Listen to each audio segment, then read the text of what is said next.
Hello everybody! It's been a while since I recorded my video how to get into PA school, but I was so excited that 150 of you guys watched it, and I hope that it helped at least one person out there. Um, so today I figured I would tune in and give you guys some tips to get through your first semester because I actually just finished my first semester last Friday, and I'm planning to dive right back into it this upcoming Tuesday, right after Labor Day. So my summer has been a whopping 10 days long. It's been full of fun, a lot of sleep, a lot of just embracing the fact that I can be bored for the first time in like 15 weeks. But I'm really excited to get back in there, and I learned a lot in my first semester, not only in terms of the material, obviously, but in terms of how um, it is to study, the best way is to study, and not only that, but how to balance your life in PA school because I feel like that is probably the most important thing. And that's going to segue right into my 5 tips that I came up with. So, my number one tip, and this tip actually comes before in my mind in terms of ranking, I would rank it above time management. And that is actually just figuring out a way to continue to do what you love to do in your free time. Me personally, I've always been really into working out, and that for me has provided an outlet all throughout my life. In high school, I always looked to exercise as a way to relieve stress, and not only that, but to also get my mind extremely focused and be able to accomplish things in my undergrad. I always said that without working out, I wouldn't be the same student that I am today. That goes the same for PA school. I feel like you wake up and you're just studying all day, you have no time. But there actually is a lot of time that you can cut out for yourself, and you need to cut out that time for yourself.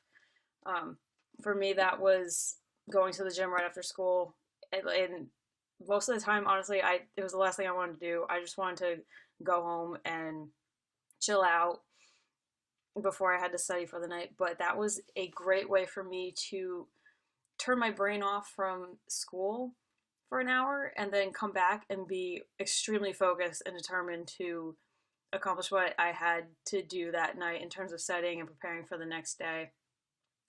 And I know that for a lot of you, maybe working out isn't your thing and you like to do other things. Just find that time and it will tremendously help. Tremendously. My second thing is to figure out a schedule for yourself and maintain really good time management and planning out your time well. So for me, that's a matter of saying to myself, okay, I'm going to wake up at 4:30. I'm going to study this or organize this before class at 8, and then I'm going to do something at lunch maybe, or just take that hour off depending what kind of work I have. Then I'm going to go to the gym at 5 o'clock, maybe get home, make dinner, start studying at 7. I'm going to study XYZ. You need to do that, and you need to do that on weekends too. So for me, that meant going to the gym early and bringing my work to a laundromat, doing XYZ at the laundromat, then heading to Starbucks, which I'm pretty sure they're going to start charging me right now because I usually stay there for hours and hours on end. But I find that I study best in Starbucks. Um, but you really need to plan everything out, even your free time, just to be sure that you devote enough time to studying and individual subjects. And my third tip is actually kind of strange, but for me, I say tip number 3 is be introverted. So, yes, that sounds kind of weird, but you're with a whole group of people. For me, I was with 52 new people. We all worked so hard to get here, and we're all in this together. They're going to be your biggest support system. But at the same time, you need to be able to realize that you need to kind of tune into yourself.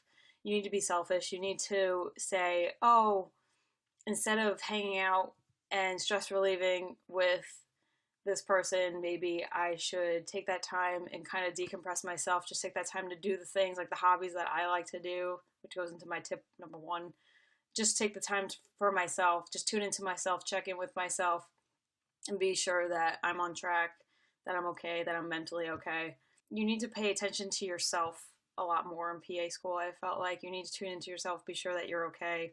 I felt like when I was around other people, my classmates all the time, I would start getting worried about studying because I would see other people studying other subjects that I wasn't studying yet, and I would get very nervous.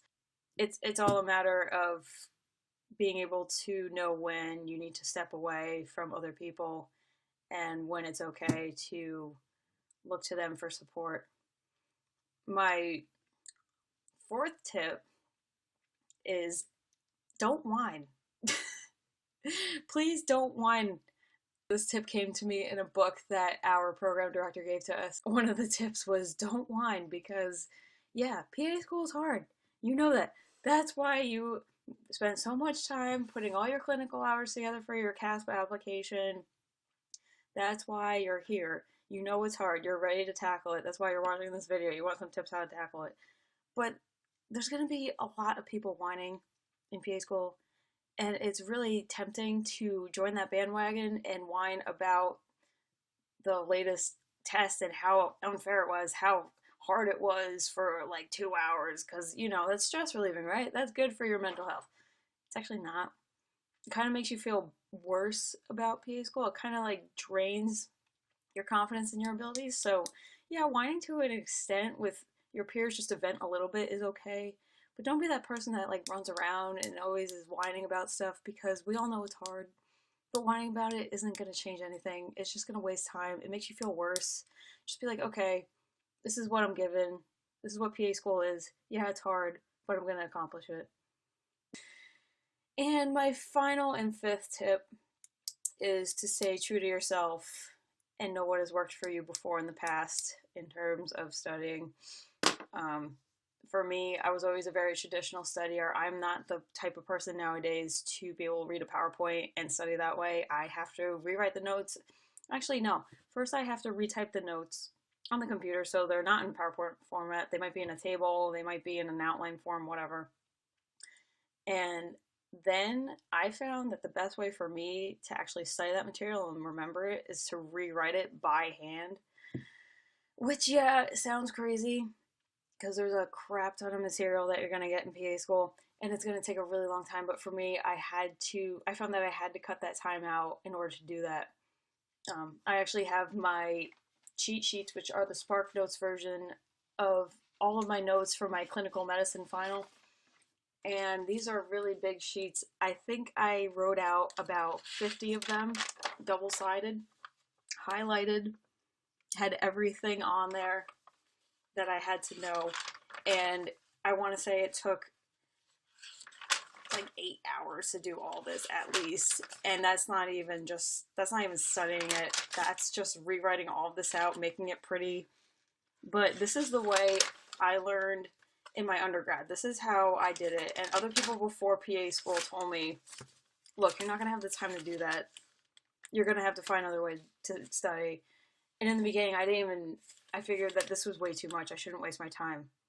But when I started doing other things I wasn't used to, like using flashcards, using Quizlets, it didn't stick for me, and my grades weren't nearly as good as when I took the time to write everything out and draw things. I actually found that if you are taking anatomy, drawing is tremendous. Try to draw everything. So this is just one example. I drew out all the cranial nerves, where they exit the skull, and I actually hung this up in my room. So I had a lot of these sorts of diagrams during the first semester, and I always joke that I didn't have to go to Pier 1 or TJ Maxx or anything for home decor, because I made my own home decor in the form of diagrams. And they're actually still hanging up in my room because I think they're pretty. Anyway, if this works for you, like it worked in your undergrad, I mean, you could try to abbreviate it. I abbreviate some things. I don't go in depth as I used to go with handwritten notes in my undergrad, but try it out. And what you can handle, keep doing it. Because if it worked for you in your undergrad, there's no reason why it's not going to work for you in PA school.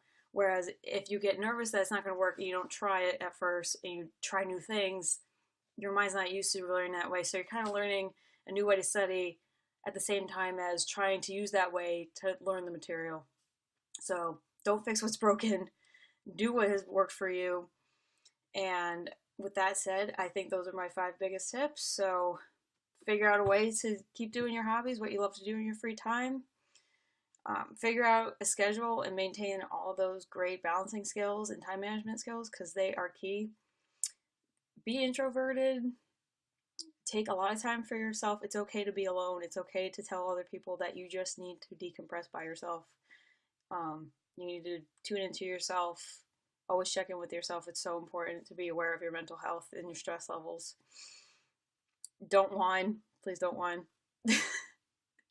And stay true to yourself and what has worked for you. So, with that said, I wish you guys the best of luck. And if you have any questions, don't hesitate to reach out because I like making YouTube videos now. More welcome to help. Good luck, guys. Take care.